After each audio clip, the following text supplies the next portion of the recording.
Hi and welcome to the Innovation Center. Today we're going to talk a bit about screen printing. Traditionally here at GM, screen printing is always done with UV curing.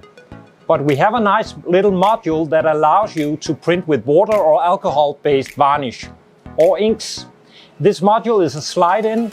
So if we look here, we have the conventional high-power UV lamp that dries the print coming out of the screen printing unit. But now we have a solution where you can remove the UV drying unit and then you can insert a hot air system that allows you to be able to print both water or alcohol-based inks and UV inks. And it's pretty easy to swap the system around. Now the new water-based drying system supports temperatures from 80 to 120 degrees Celsius.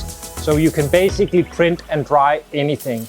It's a nice addition to an already super compact screen printing module. Contact us for more information.